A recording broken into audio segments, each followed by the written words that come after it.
for that. Right now, we're joined by my friend Dave Ray. He has been dealing with this immigration issue as he does all the time. And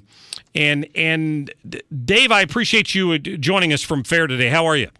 Doing great, Mark. Thanks for having me. Absolutely. So, there's a lot of talk. I think I had somebody from the Center for Immigration Studies on who was taking a look one time at the number of active terror cases in the country. Right. And everybody always poo-poos the idea that immigration or illegal immigration or refugees play a big role in that, but it may be bigger than a lot of people think.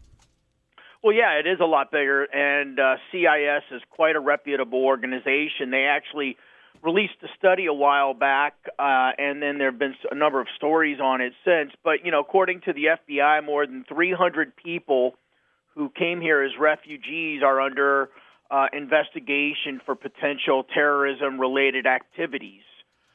These are people who are supposedly amongst the most vetted in the world, according to the United Nations High Commissioner on Refugees. Now, even more interesting than that, so they're under investigation for potential related terrorism.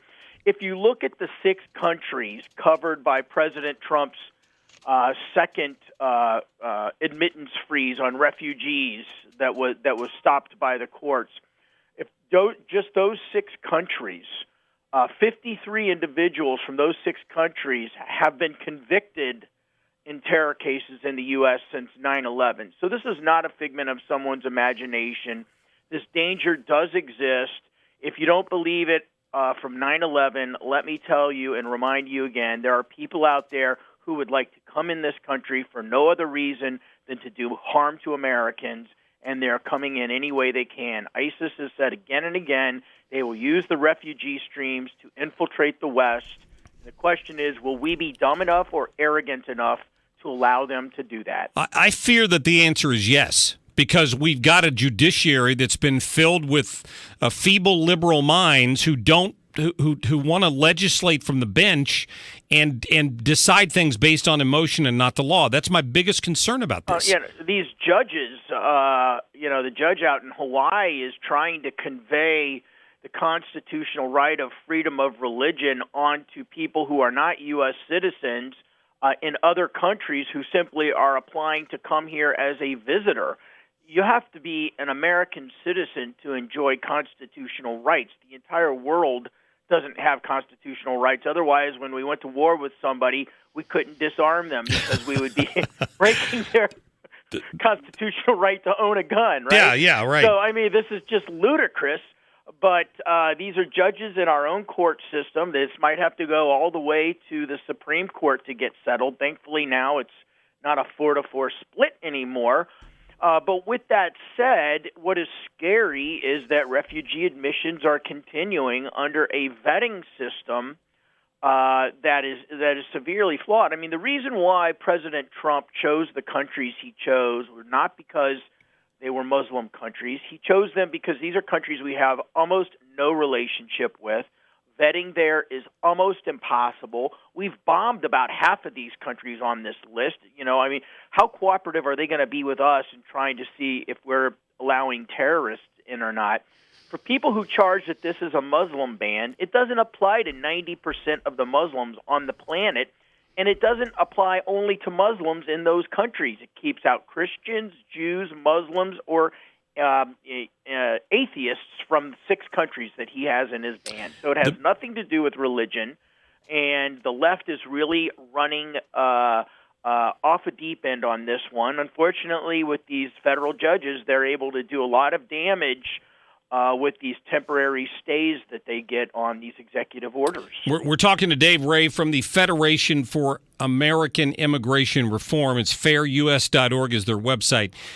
I've never found a better analogy than the one that was brought up back during the campaign, that if you don't think this is a problem, fill a bowl with M&Ms and understand that at least 3 of the M&Ms in the bowl are laced with poison.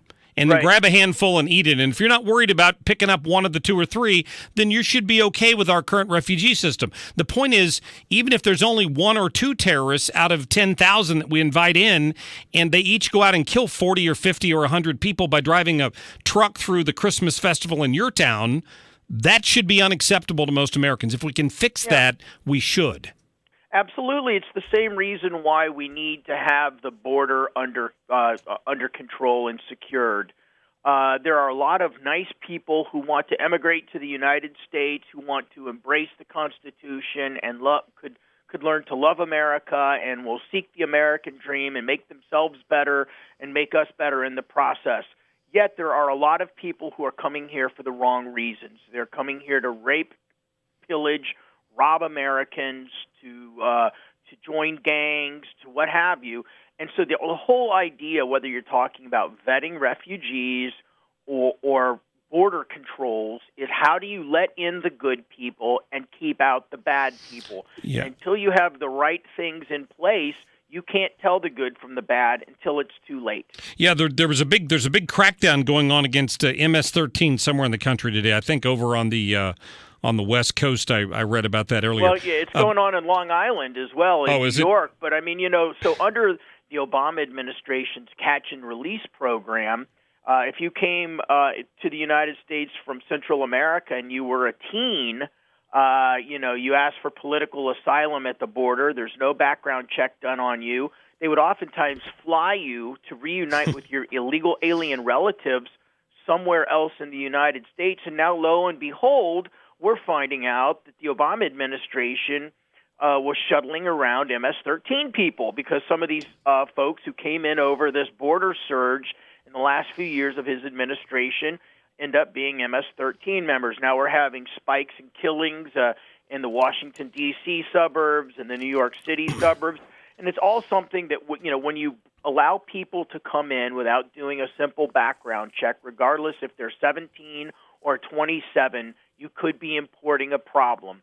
And when you do that, it becomes some innocent American's problem. Well, the divide is getting greater and greater in this country when you have some common sense states like Texas that take the steps they did against sanctuary cities, and you've also got places like Illinois and California and Oregon and some of these other places that are bending over backwards to help criminals. I mean, it's just... Yeah. I don't know. They're embracing sanctuary policies, yet they know not who they help. Exactly. They know nothing about these illegal immigrants. Why are they here illegally in the first place? Why couldn't they get in through the legal process? We do take over 1 million immigrants a year. Is it because they're felons? Is it because they escaped from prison in their home countries? Is it because they have some communicable disease? I mean, why would we assume that everybody who comes here as an illegal immigrant is coming here for great virtuous purposes? The assumption should be the other way. Why are you here? Why couldn't you go through inspection? What do you have to hide? And so these cities that embrace sanctuary policies are just inviting mayhem and chaos into their own communities. It just turns the whole idea of law enforcement on its head.